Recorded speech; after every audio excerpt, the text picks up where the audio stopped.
Muchos vegetarianos suelen afirmar que el sufrimiento que padecen los animales en las granjas es una de las razones por las cuales sería malo comer carne. ¿Qué opina? Que no es cierto. Los animales en las granjas, mira, los animales en las granjas están lo mejor cuidados posibles porque nadie es tonto como para maltratar su capital. La gente que vive del ganado no maltrata al ganado, no lo hace sufrir, no lo patea, no lo mata de hambre, no lo latiguea. Es su capital.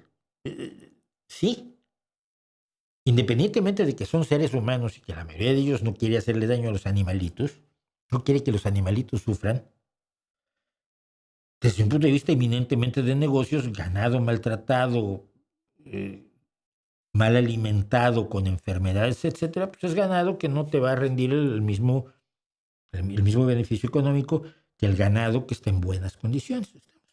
Sí, bueno, entonces las granjas no sufren.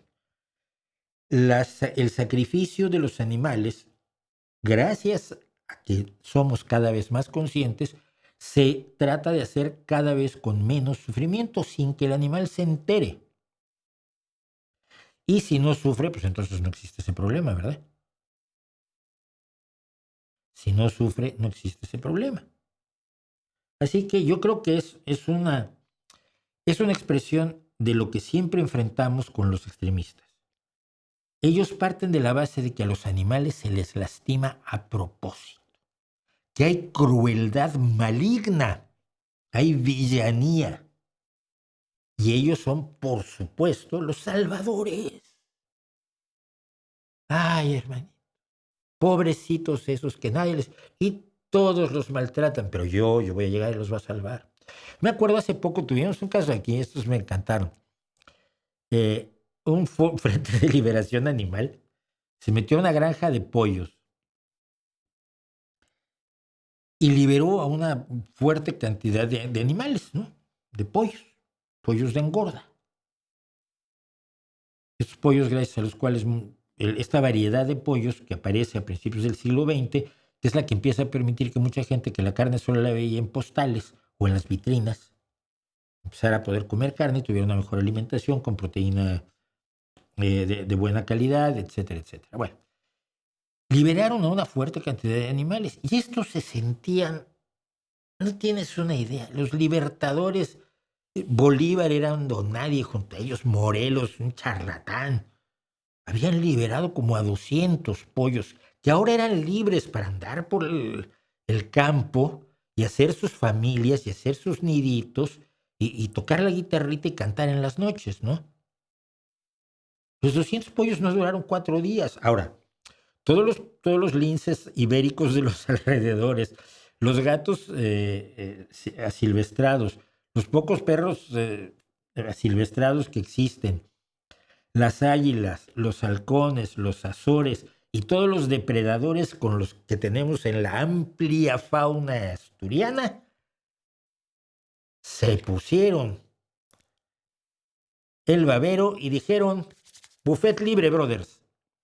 Y se fueron a comer todos. No duraron 2 días los 200 pollos.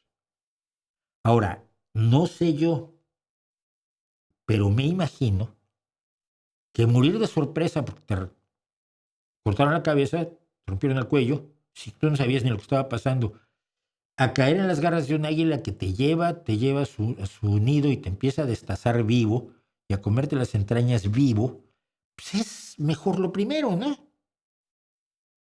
Yo creo. Yo qué voy a saber, que nunca he sido pollo, pero trato de imaginármelo. Entonces, creo que es un recurso a la emocionalidad que no se sustenta en la racionalidad. Eh, y pasa con la gran mayoría de los argumentos veganos. ¿Por qué? Porque el vegano no se conforma con dejar de comer carne y satisfacer sus necesidades, que se puede si tienes dinero para comprar suplementos y para poder comprarte las distintas fuentes de alimento que necesitas para tener un aporte completo de aminoácidos y de minerales y de etcétera.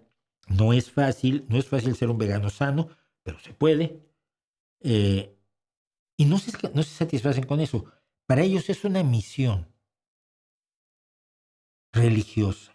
Tienen que evangelizarnos, tienen que convencernos de que somos parte del mal, que somos malvados los que comemos carne, y que debemos arrepentirnos de nuestros pecados para salvar nuestra alma.